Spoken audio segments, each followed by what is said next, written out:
जानते हैं कि नवरात्रि की अष्टमी कब है। इसको लेकर लोगों के मन में बहुत असमंजस की स्थिति है, क्योंकि इस बार नवरात्रि पूरे 10 दिनों की पड़ रही है।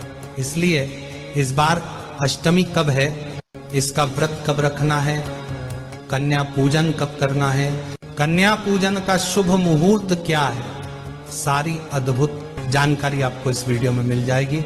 देखिए महाराज, नवरात्रि में अष्टमी तिथि का बहुत ही बड़ा महत्व माना जाता है, क्योंकि इसी दिन ज्यादातर लोगों के घरों में अष्टमी पूजी जाती है और इस दिन कन्या भोजन भी होता है। कई सारे लोग अष्टमी का व्रत भी रखते हैं, इसलिए नवरात्रि की अष्टमी बहुत ही ज्यादा विशेष मानी जाती है।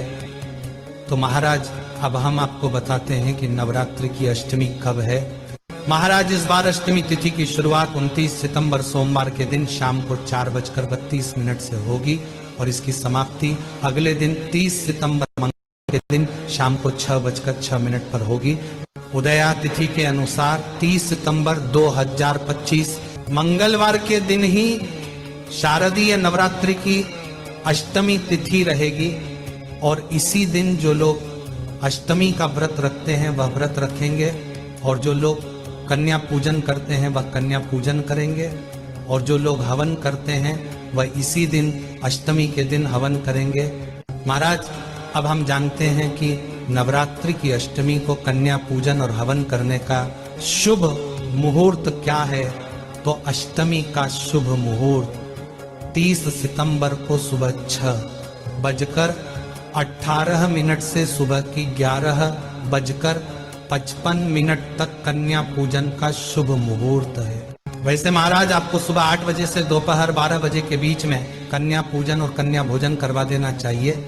इस दिन माँ महागौरी की पूजा की जाएगी।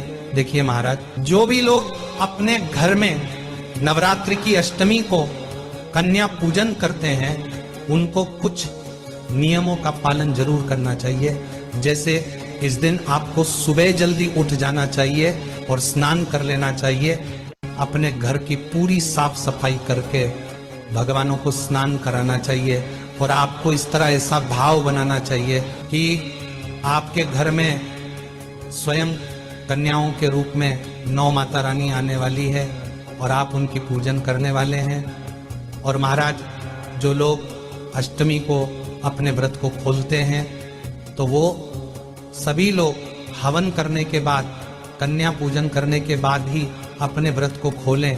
अब आपको सुबह सबसे पहले कन्याओं को न्योता देकर आना चाहिए कि आज हमारे घर में कन्या पूजन है, आप आ जाना।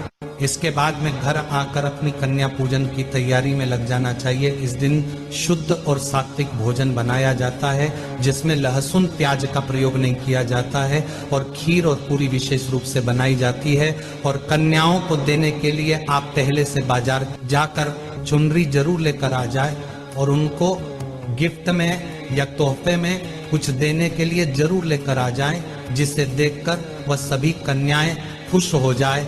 अब जैसे ही आपकी सारी तैयारी हो जाती है, आप सभी कन्याओं को उनके घर से लेकर आए अपने घर तक। उसके बाद में सभी कन्याओं के पैर धुलाएं, उसके बाद में उन्हें कुछ आसन पर बैठा दें और उनके सामने भोजन की थाली परोस दें और उनको आराम से भोजन करने दें। भोजन के बाद सभी कन्याओं के हाथ धुलवा दें और उन्हें एक ऊंची जगह या सोफा या पलंग पर बैठा दें। अब आप उनके पैरों में माहौर लगाएं।